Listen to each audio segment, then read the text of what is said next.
Welcome back. Rafi গল্পর season 3 part 8 নিয়ে আইসা পড়ছি। তো বেশি কথা না কয়ে ভিডিও শুরু করা যাক। ঋতু বলল, আপনি এসব কি বলছেন? আমি হোস্টেলে থাকবো মানে? তখন রাফি বলল, আসলে আমি যেখানে থাকি সেখানে তো সবাই ব্যাচেলার থাকে, সেখানে আপনি কি করে থাকবেন? ঋতু বলল, এতই যদি সমস্যা হয় তাহলে আপনি আপনার সাথে আমাকে আনলেন কেন?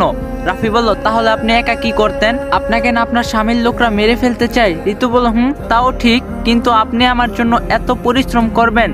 রাফি বলল, পরিশ্রম কেন বলছেন? আপনি বিপদে পড়ছেন তাই শুধু আপনাকে এমন সময় সাহায্য করছি। তখন ঋতু বলল, কিন্তু আমি কি তাহলে একাই সেখানে থাকবো? রাফি বলল, এই বলে রাফি ঋতু থাকার জন্য একটি হোস্টেলে তাকে দিতে যাওয়ার সময় হঠাৎ রোদেলা তাকে দেখে ফেলে। কিন্তু রোদেলা রাফির সাথে ঋতুকে দেখে ফেলে, কিন্তু রোদেলা ঋতুকে চিনতো না। তারপর যখন রোদেলা রাফির কাছে যাবে তখনই হঠাৎ তাদেরকে হারিয়ে ফেলে, কারণ সে রাফির রাস্তার অন্য পাশ থেকে দেখছিল, কিন্তু এখন তাকে আর দেখতে পারছে না। রোদেলার মনে এখন শুধু একটাই প্রশ্ন, রাফির সাথে সেই মেয়েটা কে ছিল? তারপর রোদেলা আর এটা নিয়ে কোনো কিছু না ভেবে সে তার বাড়িতে পৌঁছে যায়। সে বাড়িতে গিয়ে দেখে যে তার শ্বশুর কোথায় যেন যাওয়ার জন্য তৈরি হচ্ছে, আর রোদেলাকে দেখে সে বলে ওঠে, এই তো তুমি ঠিক সময় চলে এসেছো, হৃদয় তৈরি হয়ে গেছে, তুমিও আমাদের সাথে চলো। রোদেলা বলো, কিন্তু বাবা আমরা কোথায় যাব? কেন আমাদের বাড়িতে যাব? বিদেশ থেকে আসার পর থেকে তো আমাদের বাসায় আর আসলে না, এখন হৃদয় যখন এসেছে তাই আমাদের বাসায় চলো। কিন্তু রোদেলা এদিকে ভাবতে থাকে, রাফির সাথে এই মেয়েটি তখন কে ছিল, আর তার কেন জানি তা জানার খুব কৌতূহল হচ্ছে, তাই সে না যাওয়ার জন্য বলে। রোদেলা বলে, বাবা আর কয়দিন পরে গেলে হয় না? আর কতদিন এখানে থাকবো? অনেক দিন তো থাকলাম, আর রিয়াজ যদি হারিয়ে যাওয়ার কথা না শুনলে তো আর আগেই আমাদের বাড়িতে যেতে। রোদেলা বলল, কিন্তু আমার শরীরটা ভালো নেই, তাই বলছিলাম আর কয়দিন পরে গেলে। না না, তোমাকে যেতেই হবে। রিয়াজ কতদিন আমাদের বাড়িতে যায়নি, আর আমাদের সেখানে গেলে তোমার আর হৃদয়ের নামে সবকিছু লিখে দিব, আর কতদিন বা বাঁচবো বলো? রোদেলা বলল, এভাবে কেন বলছেন বাবা? আসলে আমার শরীরটাও বেশি একটা ভালো যাচ্ছে না, আর হায়াত মতের কথা তো বলা যায় না, তো তাই বলছিলাম সবকিছু তোমাদের নামে লিখে দিব। রোদেলা বলো, আচ্ছা বাবা আমি যাব আপনাদের সাথে, কিন্তু কালকে গেলে হয় না? আচ্ছা তুমি যেহেতু চাইছো তবে কাল না হয়ে গেলাম। হৃদয়কে তাহলে এই কথা বলে দিও। এরপর রোদেলার সাথে আর কোনো কথা হয় না, কিন্তু রোদেলার মাথায় সেই একটা চিন্তাই, সেই মেয়েটি কে ছিল? এদিকে মাসুদের কাছে তার থাকা ভিডিওটা নিয়ে মিম অনেক চিন্তায় করতে থাকে, কারণ সত্যি যদি সে তার কিছু করে ফেলে তখন কি হবে মিমের? তাহলে কি মিম তার কথাই মতোই সবকিছু মেনে নিবে? কিন্তু রাফিকে বা সে কি করে বুঝাবে? এদিকে 2 দিন হয়ে গেল, রাফি আর এখনো আসেনি। তখন মিমের কাছে হঠাৎ করে সেই ডাক্তারটি আবারও এসে বলে। ডাক্তার বলল, কি হলো ম্যাম, 2 দিন হয়ে গেল কিন্তু আপনি তো কোনো কিছুই করলেন না। মিম বলল, কিছু করার দরকার হয়নি তাই। ডাক্তার বলল, কেন? আপনি না বলছিলেন সে আপনার ভালোবাসার মানুষের স্ত্রী, তাহলে তো তাকে আর মেরে ফেললেন না? মিম বলল, সে তার কেউ হয় না, এমনিতে সে তার এমন খারাপ সময় পাশে আছে। ডাক্তার বলল, সে বলল আর আপনি বিশ্বাস করলেন? মিম বলল, তাছাড়া আর কি করার? আর আমারও মনে হয় না, কারণ সে এমন ছেলে না। ডাক্তার বলল, আচ্ছা তা ভালো, কিন্তু আমার তা মনে হয় না, তবু আপনি খেয়াল রাখুন। তারপরে সেই ডাক্তার সেখান থেকে চলে যায়, আর এদিকে মিমও আর তেমন কিছু না ভেবে পরে তার বাড়িতে চলে আসে। সে তার বাড়িতে আসার পর তার মা তাকে বলে, মাসুদ কি আজ হাসপাতালে গিয়েছিল? মিম বলল, গিয়েছিল, আমিও তার মুখের উপর সব কথা বলে দিয়েছি, দেখি সে কত দূর যেতে পারে, সে কোন সাহসে এখন আমাদের বাসায় থাকে। মিমের মা বলল, তুই জানিস না আজ ও তোকে না পেয়ে কি যে পাগলামিটা করছিল, শেষে সকালে তোর হাসপাতালে গেল। মিম বলল, আমি এখন কি করব মা, তুমিই বলো। মিমের মা বলল, তুই আমাদের মাফ করে দিস মা, আমরা যদি কখনো বুঝতে পারতাম মাসুদ এত খারাপ তাহলে ভুল করেও তোর সাথে এত কিছু হতে দিতাম না। তোর বাবা এ সম্পর্কে কিছুই জানে না, যদি বলি তাহলে তোর বাবা তোকে নিয়ে অনেক চিন্তা করবে, আর তোর বাবা তোর সুখের কথা চিন্তা করেই তো এত কিছু করছিল। মিম বলল, তুমি এমন করো কেন বলছো মা? তখন যদি তোমরা আমাকে রাফির সাথে বিয়ে দিতে তাহলে কি আজ এত কিছু হতো?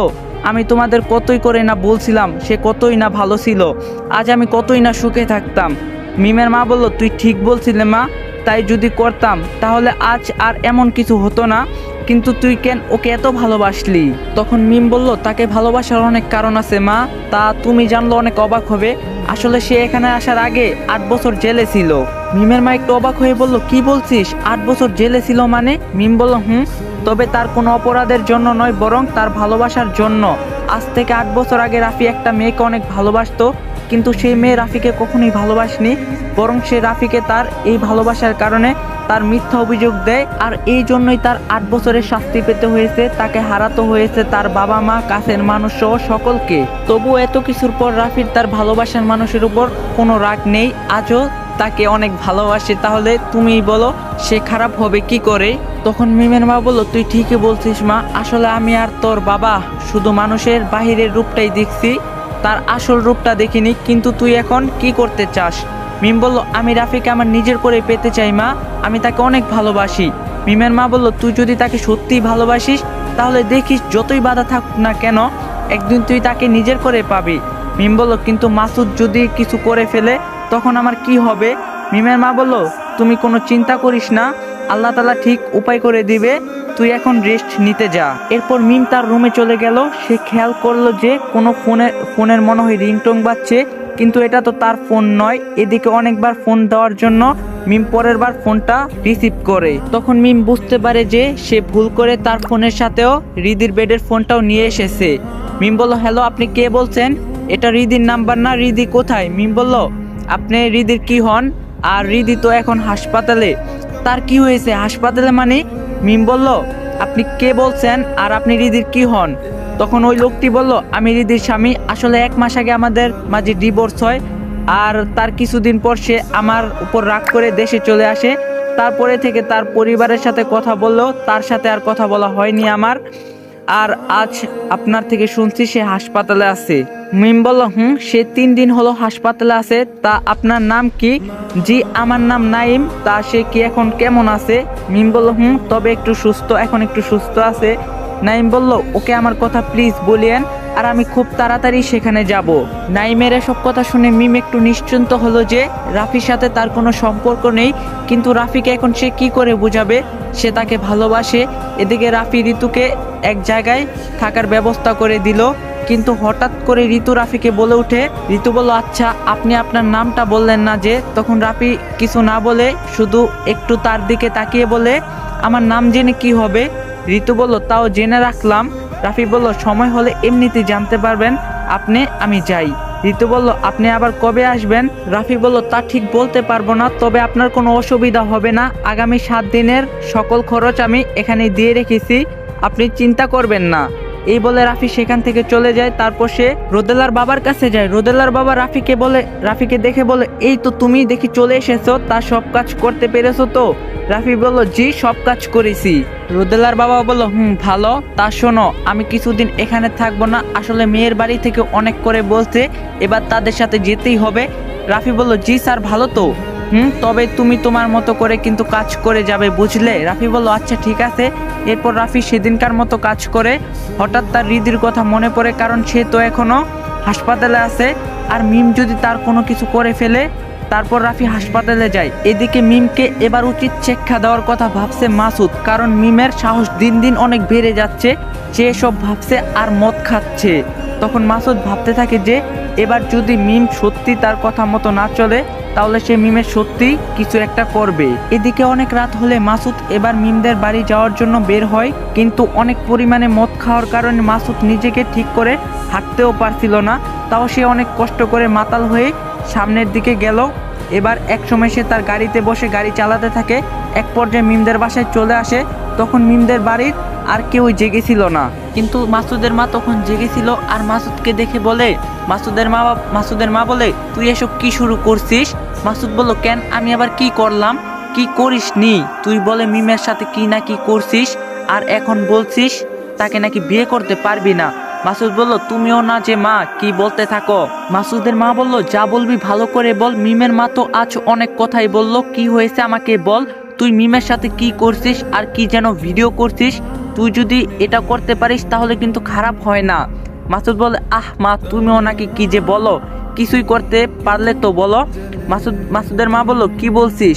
মাসুদ বলল, আসলে তুমি যে ভিডিওটার কথা বলছো সেটা মিমের নয়। মাসুদের মা বলল, মিমের নয় মানে কি বলছিস এসব? আমি কতই না ভাবলাম যদি সেই ভিডিওটা মিমের হয় তাহলে সেটা দিয়ে মিমের বাবাকে ব্ল্যাকমেল করে সব সম্পত্তি নিয়ে নেওয়া যাবে, আর তুই এখন এসব কি বলছিস? মাসুদ বলল, আসলে মা আমি তোমার মতো ঠিক এই কথাটাই ভেবেছিলাম তাকে ব্যবহার করে ফেলে দিব, আর তার বাবার সব টাকা পয়সা আমার নামে করে নিব, আর সে অনুযায়ী সব প্ল্যান রেডি ছিল। কিন্তু মাসুদের মা বলল কিন্তু কি? মাসুদ বলল কিন্তু সেই দিন মিমের জন্মদিন, আমি ওর খাবারে ঘুমের ওষুধ মিশিয়ে এলে সে ঘুমিয়ে পড়ে। আমি যখন তার সাথে ওইসব কাজ করতে যাচ্ছিলাম তখন হঠাৎ সে জেগে যায়, আর পরে তার সাথে অনেক জোরাজুরি করলো, ওইসব কাজ করতে পারিনি। মাসুদের মা বলল তাহলে ওই ভিডিওটা কিসের? মাসুদ বলল ওর সাথে ওইসব না করতে পারলেও সে অনেকটাই ঘুমের অবস্থায় ছিল। পরে সে তার রুমের দরজা আটকিয়ে দিল, পরে আর কিছুই করতে পারিনি। কিন্তু পরে পরে ভেবে দেখলাম তার সাথে কিছু না করতে পারলেও এই সুযোগটা কাজে লাগানো যাবে। মাসুদের মা বলল মানে কি সুযোগ লাগিয়েছিলি? মাসুদ বলল পরে আমি অন্য একটা মেয়ের সাথে ওইসব কাজ করে তা মিমকে দেখাই, আর মিমও তখন নিরুপায় হয়ে সেই ভিডিওটা বিশ্বাস করে নেয় যে সেটা তারই ভিডিও। মাসুদের মা বলল তুই না একটা কাজও যদি ভালোভাবে করতে পারিস তবে তোর মাথায় যা শয়তানি বুদ্ধি দেখছি তাতেই মনে হয় কাজ হবে। মাসুদ বলল তা সব তো তোমার কাছ থেকে শেখা। মাসুদের মা বলল তা দেখি তো তোমার ওই ভিডিওটা কেমন বানিয়েছো। মাসুদ বলল এই নাও দেখো। এই বলে যখনই মাসুদ তার পকেটে হাত ঢুকাবে তখন সে দেখতে পারে যে তার পকেটে ফোনটা নেই। মাসুদের মা বলল কি হলো দেখা? মাসুদ বলল ভিডিও তো ফোনে ছিল কিন্তু এখন ফোনটা তো খুঁজে পাচ্ছি না। মাসুদের মা বলল কি বলছিস এসব? ফোন নেই মানে তাহলে কি হবে? মাসুদ বলল মনে হয় তখন রাস্তায় মদের বোতল মনে করে ফোনটাকে ফেলে দিয়েছি। মাসুদের মা বলল ইস্ট্রে কি একবারে গুণধর কাজ করছিস, এখন মিমের পরিবার থেকে কিভাবে সবকিছু হাসিল করব। মাসুদ বলল তুমি চিন্তা করো না, আমি গিয়ে দেখছি ফোনটা কোথায় পড়লো। মাসুদের মা বলল কি বুদ্ধি, এখনো মানুষ তোর জন্য রাস্তায় ফোনটা রেখে দিয়েছে। মাসুদ ভাবতে থাকে তাহলে সে এখন কি করবে। মিমের আসল ভিডিও না হলো এটা দিয়ে মিমকে সে ভালোই হাত করছিল, কিন্তু এখন কি হবে। তখন মাসুদের মনে পড়ে গেল তার ফোনটা তো লক করা ছিল, আর তার ফোনের লক খোলা এত সহজ নয়, তার মানে সে এখনো রাস্তায় তার ফোনটা পেতে পারে। এদিকে রাফি রীতিকে দেখতে হাসপাতালে যাওয়ার সময় রাস্তায় একটা ফোন পড়ে থাকতে দেখলে রাফি চারিদিকে তাকিয়ে দেখে আশেপাশে তো কেউই নেই। তখন সেই ফোনটা নিয়ে নিল। সে নিয়ে দেখে অনেক দামি ফোন, আইফোন 12 প্রো ম্যাক্স, কিন্তু এত দামি ফোন কার হতে পারে। তখন রাফি ভাবলো এটা তো তার জন্য অনেক বড় সুযোগ। এমনিতেই তার হাতে কোনো ফোন ছিল না, আর তার কাছে আর তেমন কোনো টাকাও নেই, কিন্তু সমস্যা হলো ফোন তো লক দেওয়া আছে, আর এইসব ফোন লক খোলা এত সহজ নয়। তখন রাফি ভাবে এই ফোনের লক খুলতে তাকে হবেই, তাই সে ফোনে থাকা 2টি সিমই রাস্তায় ফেলে দিল। রাফি ভাবলো তার জন্য এমন সুযোগ আর আসবে না, কারণ যার ফোন তার অনেক টাকা, আর তার উপর মায়া দেখায় লাভ নাই। তো গাইস এখানেই পার্টের সমাপ্ত।